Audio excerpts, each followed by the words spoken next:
كل محدثة بدعة وكل بدعة ضلالة. يا أيها الذين آمنوا اتقوا الله حق تقاته ولا تموتن إلا وأنتم مسلمون. يا أيها الناس اعبدوا ربكم الذي خلقكم والذين من قبلكم لعلكم تتقون.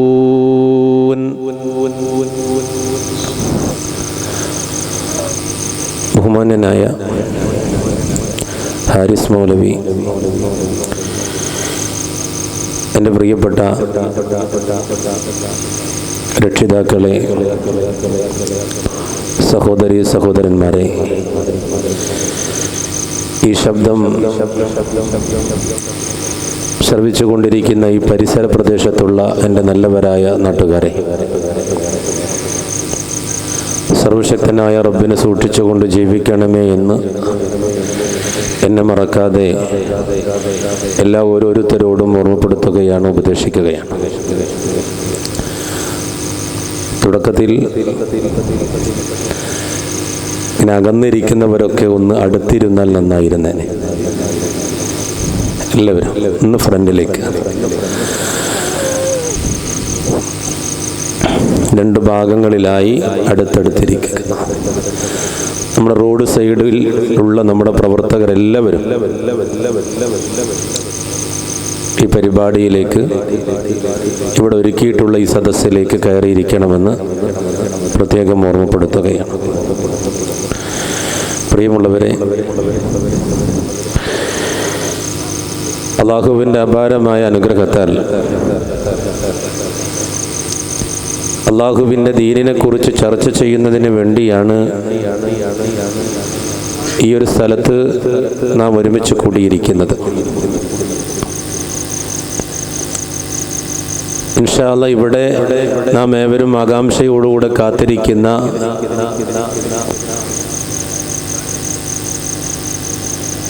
പൂർവികരായ പരിശുദ്ധ ഖുർആൻ പഠിപ്പിച്ചു തന്ന പ്രവാചകന്മാരുടെ പാതയെ സംബന്ധിച്ച്, അവരുടെ ജീവിതത്തെ സംബന്ധിച്ച് വിശദമായ ഒരു പ്രഭാഷണം ഇവിടെ നടക്കാനുണ്ട്. അതിനു മുമ്പ് അതിൻ്റെ ഒരു ആമുഖം എന്ന നിലക്കാണ് ഞാൻ നിങ്ങളുടെ മുമ്പിൽ ചില കാര്യങ്ങൾ പറയുവാൻ വേണ്ടി നിൽക്കുന്നത്. നമ്മളെല്ലാവരും ആഗ്രഹിക്കുന്നതും വളരെയേറെ കൊതിക്കുന്നതും നാളെ അല്ലാഹുവിൻ്റെ കോടതിയിൽ രക്ഷപ്പെട്ട് ഹബീബായ റസൂലിൻ്റെ കൂടെ സ്വർഗത്തിൽ പോകണമെന്നാണ്. നരകത്തിൻ്റെ തീനാളങ്ങളിൽ നിന്ന് രക്ഷപ്പെടുകയും സ്വർഗത്തിലേക്ക് പ്രവേശിക്കാനുള്ള ആ അനുമതി ലഭിക്കുകയും വേണമെന്ന് ആഗ്രഹിക്കുന്നവരാണ് ഞാനും നിങ്ങളുമൊക്കെ. അതിനുള്ള മാർഗങ്ങൾ, അതിനുള്ള വഴികൾ പരിശുദ്ധ ഖുർആനാകുന്ന അല്ലാഹുവിൻ്റെ ഗ്രന്ഥത്തിലൂടെ വ്യക്തമായി പ്രവാചകന്മാർ മുഖേന നമുക്ക് പഠിപ്പിച്ചു തന്നു. അത് കഴിവിൻ്റെ പരമാവധി ജീവിതത്തിൽ പ്രാവർത്തികമാക്കിയാൽ ഈ ലോകത്ത് സമാധാനത്തോടുകൂടെ ജീവിക്കാൻ കഴിയുകയും പരലോകത്ത് വിജയിക്കുന്നവരായ ആളുകളുടെ കൂട്ടത്തിൽ ഉൾപ്പെടാൻ സാധിക്കുകയും ചെയ്യുമെന്ന് ഈ ലോകത്തിൻ്റെ സൃഷ്ടാവ് നമ്മോട് കരാറ് ചെയ്യുന്നു. അതുകൊണ്ട് വിശ്വാസികളെ, നാം ഒന്നറിയണം, അങ്ങനെ അള്ളാഹുവിൻ്റെ മുന്നിൽ അവൻ്റെ കോടതിയിൽ നാം ചെന്നുപെട്ടാൽ ആ വിചാരണ വേളയിൽ രക്ഷപ്പെടാനുള്ള എന്തെല്ലാം കർമ്മങ്ങളാണ് എന്നിലും നിങ്ങളിലും ഉള്ളത് എന്ന ചിന്ത നമുക്ക് ആവശ്യമാണ്. കാരണം അറിയില്ലല്ലോ നമ്മൾ എപ്പോഴാണ് ഈ ലോകത്തോട് വിട പറയുക എന്നത്.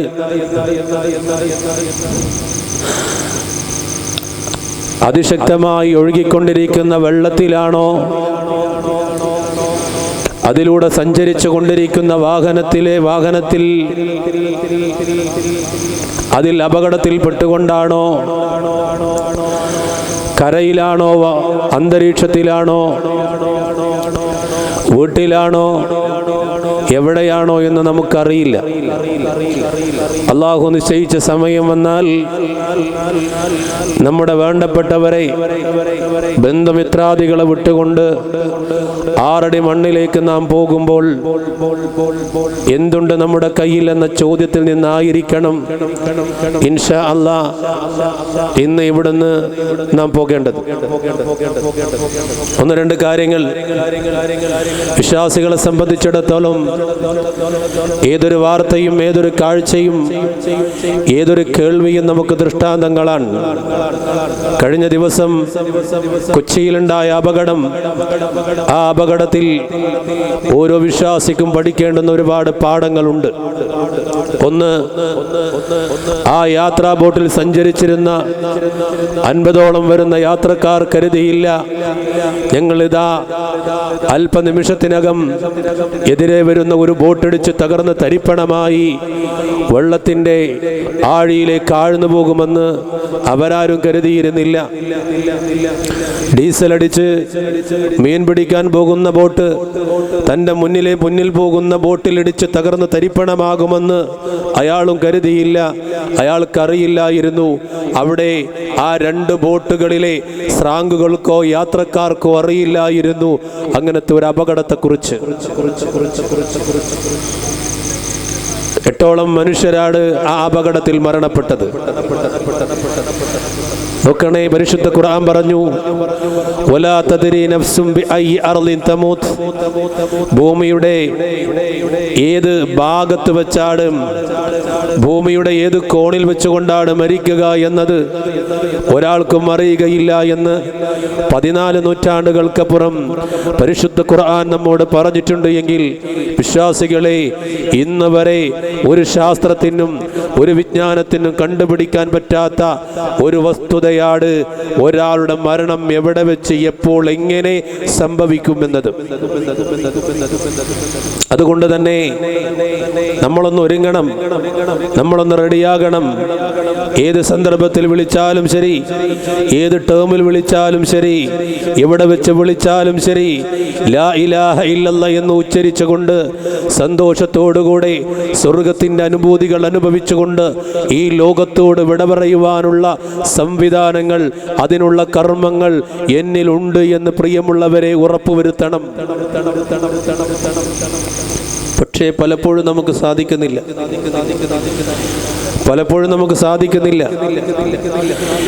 എല്ലാ അനുഗ്രഹങ്ങളും ചെയ്തു തന്ന റബ്ബിനെ മറന്നുകൊണ്ടുള്ള ധൃതി പിടിച്ച ജീവിതമാണ് നമ്മുടേത്. ഒരുപാട് അനുഗ്രഹങ്ങൾ, എണ്ണിയാൽ എണ്ണി തിട്ടപ്പെടുത്താൻ കഴിയാത്ത അനുഗ്രഹങ്ങൾ എല്ലാം കൃത്യമായി പാകപ്പെടുത്തിയ പടച്ച തമ്പുരാൻ നമുക്ക് ആവശ്യമായതെന്തും ഈ ദുനിയാവിൽ പടച്ച തമ്പുരാൻ സൃഷ്ടിച്ച് സംവിധാനിച്ചിരിക്കുന്നു. അതുകൊണ്ട് സമാധാനത്തോടുകൂടെ ശാന്തിയോടുകൂടെ ജീവിക്കണോ, ആ റബ്ബിലേക്ക് നിങ്ങളൊന്ന് മടങ്ങണേ, ആ റബ്ബിനെ ഒന്ന് ഓർക്കണേ, ആ റബ്ബിനെ ഒന്ന് അനുസരിക്കണേ, ആ റബ്ബ് പറഞ്ഞതൊന്ന് കേൾക്കണേ എന്നതാണ് ഇസ്ലാം പറഞ്ഞത്. ആ റബ്ബ് നമ്മളോട് എന്താ പറഞ്ഞത്? ആ റബ്ബിനെയാണ് ആരാധിക്കേണ്ടത്.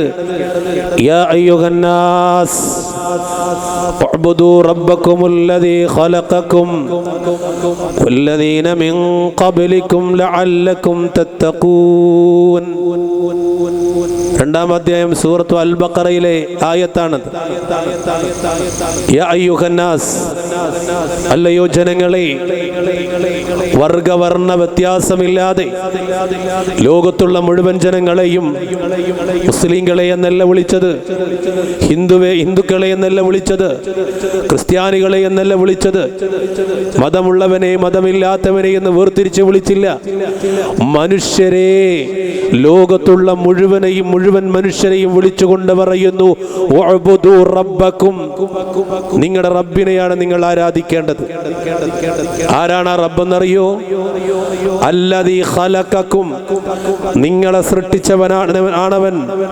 വല്ലദീന മിൻ ഖബ്ലിക്കും, നിങ്ങൾക്ക് മുമ്പുള്ള സമുദായങ്ങളെ സൃഷ്ടിച്ചവനാണവൻ. അവനെയാണ് നിങ്ങൾ ആരാധിക്കേണ്ടത് എന്ന് ആധികാരികമായി പരിശുദ്ധ ഖുർആൻ പറഞ്ഞിട്ടുണ്ട്. എങ്കിൽ ആ ഒരു അംഗീകാരത്തെ, അല്ലെങ്കിൽ ആ ഒരു ആയത്തിനെ, അല്ലാഹുവിൻ്റെ ആ വചനങ്ങളെ സ്വീകരിക്കുന്നിടത്താണ് ഒരു മുസ്ലിം ഉണ്ടാകുന്നത്.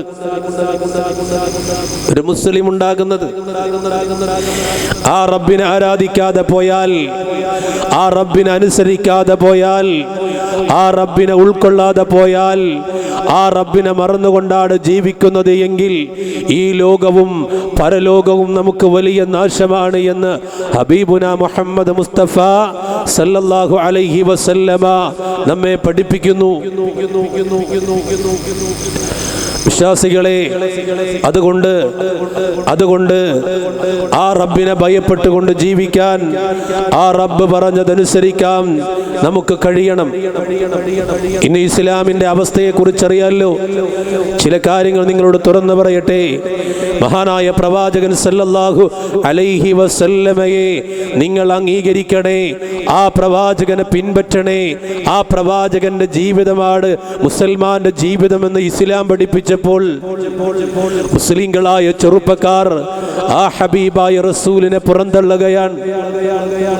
ഈ അടുത്ത കാലത്ത് ഒരുപാട് ചെറുപ്പക്കാർ അവരുടെ താടി രോമങ്ങളെ നീട്ടി വളർത്തി. എന്തിന്റെ പേരിലാണെന്നറിയോ? ഹബീബായ റസൂല് പറഞ്ഞതിന്റെ പേരിലല്ല, ഇസ്ലാമിന്റെ ഐഡന്റിറ്റി ആയിട്ടല്ല, ഇസ്ലാമിന്റെ അടയാളമായിട്ടല്ല. ഇന്നലകളിൽ ഇറങ്ങി വന്ന ഒരു ചലച്ചിത്രത്തിന്റെ അടിസ്ഥാനത്തിൽ അതിന്റെ നായകൻ ചെയ്തതിന്റെ പ്രതിരൂപമായിട്ടാണ് ഇസ്ലാമിന്റെ മുസ്ലിങ്ങളായ യുവാക്കൾ താടി രോമങ്ങളെ വളർത്തിയത് എങ്കിൽ മുസ്ലിങ്ങളായ ചെറുപ്പക്കാർ ചില വേഷവിധാനങ്ങളോടുകൂടെ രംഗത്തേക്ക് ഇറങ്ങി. ആ വേഷവിധാനങ്ങൾ എവിടെ നിന്ന് കിട്ടി?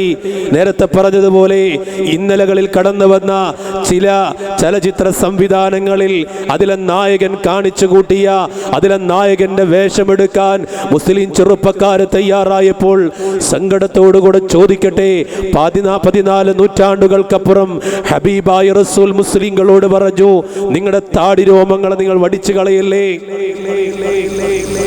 അതിനെ നമ്മൾ പിന്തള്ളി, അതിനെ നമുക്ക് വേണ്ട. ആ പ്രവാചകന്റെ ജഡ്ജി നമുക്ക് വേണ്ട.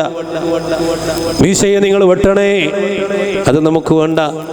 മറിച്ച് താൽക്കാലികമായി ഈ ദുനിയാവിലെ ചില സുഖത്തിന് വേണ്ടി ആളുകൾക്കിടയിൽ ചില ആ ഒരു ഫാഷന് വേണ്ടി ഇന്നത്തെ ഫാഷനുകൾ സ്വീകരിക്കുന്നവരാണെങ്കിൽ, പ്രിയപ്പെട്ട ചെറുപ്പക്കാരാ, നിനക്കൊരു ദിവസം വരാനുണ്ട്. ആ ദിവസത്തിൽ നീ ആരെയാണോ പിൻപറ്റിയത് അവരാരും നിന്നെ രക്ഷിക്കാനുണ്ടാവുകയില്ല. ആ ദിവസത്തെക്കുറിച്ചാണ് ഓർക്കേണ്ടത്. അത് പറയാനാണ് ഇത്തരത്തിലുള്ള വേദികൾ, അതൊന്നും മനസ്സിലാക്കാനാണ് ഇത്തരത്തിലുള്ള വേദികൾ. അറിയണം, നമ്മൾ ഓരോരുത്തരും ഇങ്ങനെ ഇസ്ലാമിന്റെ ഇസ്സത്തിനെ, ഇസ്ലാമിന്റെ സംസ്കാരത്തെ, ഇസ്ലാമിന്റെ വിശ്വാസ പ്രമാണങ്ങളെ പിച്ചിച്ചീന്തുന്ന രൂപത്തിൽ നമുക്കിടയിൽ തന്നെ പ്രവർത്തിച്ചു കൊണ്ടിരിക്കുമ്പോൾ നമ്മളാണ് ആദ്യമായി ആ ഖുർആനിനെയും ചര്യയെയും പഠിക്കേണ്ടതും ജീവിതത്തിൽ പ്രാവർത്തികമാക്കേണ്ടതും. അറിയോ നിങ്ങൾ, കുറച്ച് ദിവസങ്ങളായി ആഘോഷങ്ങളുടെ പേരിൽ അള്ളാഹുവിന്റെ പള്ളിയുടെ മിനാരങ്ങളിൽ നിന്ന് ഹയ്യാലസ് സ്വലാ, നിസ്കാരത്തിലേക്ക് വാ, ഹയ്യാലുൽ ഫലാ, ആ നിസ്കാരത്തിലൂടെ വിജയത്തിലേക്ക് വാ എന്ന വിളി കേൾക്കുമ്പോൾ അതിന് മറുപടി നൽകാതെ പുറംതിരിഞ്ഞു നിന്ന് അഹങ്കാരത്തോടുകൂടെ റബ്ബിനെ മറന്നുകൊണ്ട് ഈ ഭൂമിയിൽ ജീവിക്കുന്നവർ അല്ലാഹു കാത്തുരക്ഷിക്കുമാറാകട്ടെ. ആ അവസ്ഥയിലാണ് നമ്മൾ മരിക്കുന്നതെങ്കിലോ ആരും നാളെ അള്ളാഹുവിന്റെ കോടതിയിൽ നമ്മെ രക്ഷപ്പെടുത്താനില്ല. ഇല്ല, ആരുമില്ല. അള്ളാഹുവിന്റെ റസൂൽ ഖുർആനിലൂടെ പറയൻ, അവിടെ വെച്ച് നിഷേധിക്കാനുള്ള ടെൻഡൻസി ഉണ്ടാകും. അവിടെ വെച്ചുകൊണ്ട് ഞങ്ങൾ അങ്ങനെ ചെയ്തിട്ടില്ല എന്ന് പറയാനുള്ള ഒരു ഉത്സാഹമുണ്ടാകും. എന്നാൽ അവസരം പടച്ച തമ്പുരാൻ അവിടെ ഇല്ലാതെയാക്കും. 36-ാം അധ്യായം സൂറത്തു യാസീൻ വളരെ വ്യക്തമായി മനുഷ്യ ഹൃദയങ്ങളെ തുറക്കുമാറ് മനുഷ്യ ഹൃദയത്തിൽ തട്ടി ചിന്തിക്കാൻ കഴിയുന്ന രൂപത്തിൽ ഒരു ആയത്ത് പഠിപ്പിച്ചു. അൽ-യൗമ നഖ്തിമു അലാ അഫ്വാഹിഹിം വതുകല്ലിമുനാ ഐദീഹിം വതശ്ഹദു അർജുലുഹും ബിമാ കാനൂ യക്സിബൂൻ. ഖതമ എന്ന് പറഞ്ഞാൽ സീലി എന്നാണ് അർത്ഥം. അൽ-യൗമ നഖ്തിമു, അന്നത്തെ ദിവസം നാം സീലി വെച്ച് കളയും. എന്തിനെ? പായകളെ. നമ്മുടെ കൈകൾ സംസാരിക്കും, കാലുകൾ സാക്ഷി പറയും. ഇങ്ങനത്തെ ഒരു അവസ്ഥയുണ്ടാകുന്ന ആളെ പരലോകത്ത്. അല്ലാഹു കാത്തുരക്ഷിക്കുമാറാകട്ടെ, അല്ലാഹു കാത്തുരക്ഷിക്കുമാറാകട്ടെ. ആത്മാർത്ഥമായിട്ട് നമുക്ക് പ്രാർത്ഥിക്കാൻ പടച്ച തമ്പുരാനോട്. അതുകൊണ്ട് വിശ്വാസികളെ, അവിടെ അതിശക്തമായ ചൂട് സഹിക്കാൻ കഴിയില്ല. തലക്കമീതെ സൂര്യൻ ആ തീഗോളം ഇങ്ങനെ കത്തിജ്വലിച്ചു നിൽക്കുമ്പോ അള്ളാഹുവിന്റെ അപാരമായ അനുഗ്രഹത്താൽ തണൽ കിട്ടുന്ന 7 വിഭാഗം ആളുകൾ. അവിടെ പേരെടുത്ത് പറഞ്ഞതാരാ? പള്ളിയുമായി മനസ്സ് ബന്ധമുള്ള, പള്ളിയുമായി മനസ്സുകൊണ്ട് അടുപ്പമുള്ള ചെറുപ്പക്കാർ. പരിശുദ്ധമായ ഹദീസ് നമ്മെ പഠിപ്പിക്കുകയാണ്. നബി സല്ലല്ലാഹു അലൈഹി വസല്ലം പഠിപ്പിക്കുക. അതുപോലെ തന്നെ അള്ളാഹുവിനെ ഓർക്കുന്ന ചെറുപ്പക്കാർ, അള്ളാഹ്ക്ക് വേണ്ടി ഇഷ്ടപ്പെടുന്നവർ, അള്ളാഹ്ക്ക് വേണ്ടി വെറുക്കുന്നവർ, അള്ളാഹുവിനെ കുറിച്ച് ഓർത്തോർത്ത് കണ്ണീർ വാർക്കുന്നവർ, അവർക്ക് നാളെ പ്രത്യേകമായ തണലുണ്ട് എന്ന് ഹബീബായ റസൂൽ പഠിപ്പിച്ചെങ്കിൽ ആ തണലല്ലാതെ ഒരു തണല് പരലോകത്ത് നമുക്ക് രക്ഷയായിട്ടില്ല പ്രിയമുള്ളവരെ. അതുകൊണ്ട് ഞാൻ നിർത്തുകയാണ്. അള്ളാഹുവിനെ ഓർക്കണേ, അവനെ മാത്രമേ നമ്മൾ ആരാധിക്കാവൂ.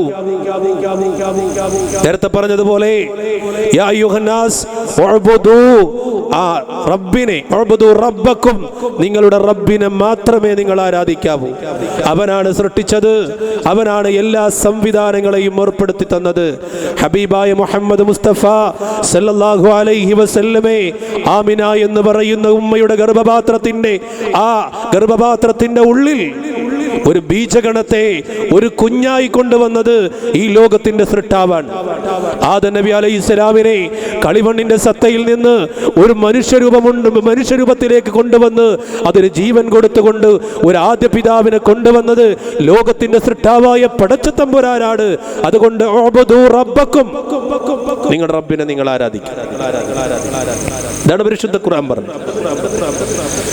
ആദം നബി അലൈഹിസ്സലാം മുതൽ ഇന്ന് ഈ ദിവസം വരെ ജീവിച്ചിരിക്കുന്ന മുഴുവൻ മനുഷ്യരെയും, മൃഗങ്ങളെയും, സസ്യലതാദികളെയും, ജന്തുവർഗങ്ങളെയും, ഈ ലോകത്ത് കണ്ണിൽ കാണുന്നതും കാണാത്തതുമായ മുഴുവൻ വസ്തുക്കളെയും സൃഷ്ടിച്ച് സംവിധാനിച്ചവൻ ആരോ അവനെയാണ് നിങ്ങൾ ആരാധിക്കേണ്ടത്. എന്തൊരു നല്ല വർത്തമാനമാണിത്. അല്ലാഹുവിനല്ലാതെ വേറെ ആർക്കാണിത് കഴിയുക? ഈസാ നബി അലൈഹിസ്സലാം ജനിക്കുന്നതിന് മുമ്പ് ഇവിടെ ഒരു ലോകമുണ്ടായിരുന്നു, ഇവിടെ ഒരു ആകാശമുണ്ടായിരുന്നു, ഇവിടെ ഒരു ഭൂമി ഉണ്ടായിരുന്നു, ഇവിടെ ഒരു സൂര്യൻ ഉണ്ടായിരുന്നു. അതുകൊണ്ട് ഈസാ നബി ആരാധിക്കാൻ പറ്റില്ല. മറ്റു ആരാധ്യ വസ്തുക്കൾ, ആരാധിച്ചു കൊണ്ടിരിക്കുന്ന ആരാധ്യ വസ്തുക്കൾ, ദൈവങ്ങൾ എന്ന് പറയുന്നവർ, ആ ദൈവങ്ങൾ ഉണ്ടാകുന്നതിന് മുമ്പ് ഈ ലോകമുണ്ടായിരുന്നു. ഈ ലോകത്തെ സൃഷ്ടിച്ചവൻ ആരോ അവനിലേക്കാണ് മടങ്ങേണ്ടത്. അല്ലാഹു ലാ ഇലാഹ ഇല്ലാ ഹുവൽ ഹയ്യുൽ ഖയ്യൂം ലാ തഅഖുദുഹു സിനത്തും വലാ നൗം. ഈ ലോകത്തിന് പരിചയപ്പെടുത്തുന്ന സൃഷ്ടാവിന് ഉറക്കമോ ക്ഷീണമോ ഉണ്ടാവുകയില്ല, പിടിപെടുകയില്ല. അജയ്യനായി എന്നെന്നും ജീവിച്ചിരിക്കുന്നവനായ ഒരു റബ്ബിനെ നിങ്ങൾ ആരാധിക്കണേ എന്ന് പറഞ്ഞാൽ അതാണ് ഇസ്ലാമിന്റെ ആദർശം. ഇതാണ് ഇവിടുത്തെ ആളുകളോട് പറയാനുള്ളത്. ഇത് തുറന്നു പറയുക, ഇത് അംഗീകരിച്ച് അത് ഉറപ്പിച്ച് അത് ഉൾക്കൊണ്ടുകൊണ്ട് കർമ്മങ്ങൾ ചെയ്താൽ ഇൻഷാ അല്ലാഹ് രക്ഷയുണ്ട്. നല്ല സ്വഭാവത്തിൽ ജീവിക്കണം, നന്നായി പെരുമാറണം, ആരെയും വഞ്ചിച്ചുകൂടാ, ആരുമായി തർക്കമുണ്ടാക്കിക്കൂടാ, അതേപോലെ തന്നെ മറ്റുള്ളവരുടെ മനസ്സ് വേദനിപ്പിച്ചുകൂടാ. അങ്ങനെ നല്ല നല്ല സ്വഭാവത്തോടുകൂടെ ഒരു മുസ്ലിം ജീവിച്ചു കഴിഞ്ഞാൽ നാളെ പരലോകത്ത് നമുക്ക് രക്ഷപ്പെടാൻ സാധിക്കും. ഇതാണ് ഹബീബായ റസൂൽ സല്ലല്ലാഹു അലൈഹി വസല്ലമ പ്രവാചക ജീവിതത്തിലൂടെ നമുക്ക് പഠിപ്പിച്ചു തന്നത്. അതുകൊണ്ട് വിശ്വാസികളെ, നമ്മൾ തയ്യാറെടുക്കുക. ആ പ്രവാചകൻ നമുക്ക് പഠിപ്പിച്ചു തന്ന മാർഗങ്ങളെ പഠിക്കുക. ഇൽമു തേടണം, ഇൽമു തേടണം. ഇൽമു തേടാതെ നമുക്ക് നേർവഴി കണ്ടെത്താൻ പറ്റൂല. അഭിപ്രായ വ്യത്യാസങ്ങളെ കുറിച്ച് പഠിക്കണം, ഏതാണ് ശരിയെന്ന് പഠിക്കണം. ഇവിടെ ഇത് നടത്തുന്ന ഇതിന്റെ സംഘാടകർ നിങ്ങളെ എല്ലാവരെയും നിങ്ങളുടെ മുന്നിൽ ഒരു മെമ്പർഷിപ്പിന്റെ ബുക്ക് കൊണ്ടുവന്ന് പേര് ചേർത്ത് അതിൽ കാശും മേടിച്ചുകൊണ്ട് ഞങ്ങളുടെ സംഘത്തിൽ ഇതാ നൂറുകണക്കിന് ആളുകൾ ഈ അങ്ങാടിയിൽ വെച്ചുകൊണ്ട് ഈ ഗ്രാമത്തിൽ വെച്ചുകൊണ്ട് നടത്തിയ പരിപാടിയിൽ ഇതാ ചേർന്നിരിക്കുന്നു എന്ന് പറയാനല്ല. ഇവിടെ അള്ളാഹുവിന്റെ മതമാകുന്ന ഇസ്ലാമിനെ കുറിച്ച്, ദീനുൽ ഇസ്ലാമിനെ കുറിച്ച് പഠിച്ച് മനസ്സിലാക്കി അത് ഉൾക്കൊണ്ടുകൊണ്ട് അതനുസരിച്ച് ജീവിക്കുന്ന ഒരു സമൂഹം ഇവിടെ ഉണ്ടാകണം. അത് ആ സമൂഹത്തിന് വേണ്ടിയാണ് ഈ ദീനിന്റെ ആദർശങ്ങളെ ഇവിടെ തുറന്നു പറയുന്നത്. ഇൻഷാ അല്ലാഹ് ഇന്നിവിടെ അവതരിപ്പിക്കാൻ പോകുന്ന വിഷയത്തിലൂടെ ആ കാര്യം നമുക്കിവിടെ മനസ്സിലാക്കും. അതുകൊണ്ട് തയ്യാറെടുക്കുക, തയ്യാറെടുക്കുക. നല്ല രൂപത്തിൽ, നല്ല സമാധാനത്തിൽ സലാം പറഞ്ഞുകൊണ്ട് മലക്കുകൾ വരുന്ന ആ അവസ്ഥ ഉണ്ടാകുന്ന രീതിയിൽ ഇൻഷാ അല്ലാഹ് ജീവിതത്തെ ഒന്ന് ചിട്ടപ്പെടുത്തി, ഒന്ന് ശരിപ്പെടുത്തി റബ്ബിലേക്ക് മടങ്ങാനുള്ള ഒരുക്കത്തിന്, മടങ്ങാനുള്ള തയ്യാറെടുപ്പ് നമ്മളിൽ ഉണ്ടാകണം. എപ്പോൾ വിളിച്ചാലും ശരി, ആ വിളിക്ക് സമാധാനത്തോടുകൂടെ ഉത്തരം നൽകണം. അതിന് ഏകദൈവ വിശ്വാസത്തെ ഉറപ്പിച്ചു നിർത്തുക, പ്രവാചകനെ പൂർണ്ണമായി ഉൾക്കൊള്ളുക, ഖുർആനിനെ നെഞ്ചോട് ചേർക്കുക, പ്രവാചക ചര്യകളെ നെഞ്ചോട് ചേർക്കുക, അത് ജീവിതത്തിൽ പ്രാവർത്തികമാക്കുക, മുസ്ലിമും മുഅ്മിനുമായി ജീവിക്കാൻ ശ്രമിക്കുക. സർവശക്തനായ റബ്ബ് അതിന്റെ തൗഫീക്ക് നൽകുമാറാകട്ടെ. നമ്മുടെ ഈ പരിപാടിയിൽ സംസാരിക്കുന്നത് ഏറെക്കുറെ നമുക്കെല്ലാം സുപരിചിതനായ ഹാരിസ് മൗലവി കായക്കോടി അവറുകളാണ്. അദ്ദേഹത്തെ ആദരപൂർവം ഈ പരിപാടിയിലേക്ക് സ്വാഗതം ചെയ്യുന്നു. അതോടൊപ്പം ഈ പരിപാടി ശ്രവിക്കാനെത്തിയ എൻ്റെ പ്രിയപ്പെട്ട രക്ഷിതാക്കൾ, എൻ്റെ പ്രിയപ്പെട്ട ഉമ്മമാർ, ഈ പ്രദേശത്തുള്ള നല്ലവരായ സഹോദരി സഹോദരന്മാർ, എല്ലാവരെയും ഈ പരിപാടിക്ക് സ്വാഗതം ചെയ്തുകൊണ്ട് ബിസ്മില്ലാഹിർ റഹ്മാനിർ റഹീം എന്ന പരിശുദ്ധ നാമത്താൽ ഈ പരിപാടി ആരംഭിച്ചതായി അറിയിച്ചുകൊണ്ട് ഞാൻ അവസാനിപ്പിക്കുകയാണ്. വആഖിറു ദഅവാനാ അൽഹംദുലില്ലാഹി റബ്ബിൽ ആലമീൻ. പ്രഭാഷണത്തിന് വേണ്ടി, വിഷയാവതരണത്തിന് വേണ്ടി മൗലവിയെ ക്ഷണിച്ചുകൊണ്ട് നിർത്തുന്നു. അസ്സലാമു അലൈക്കും വറഹ്മത്തുള്ളാഹി.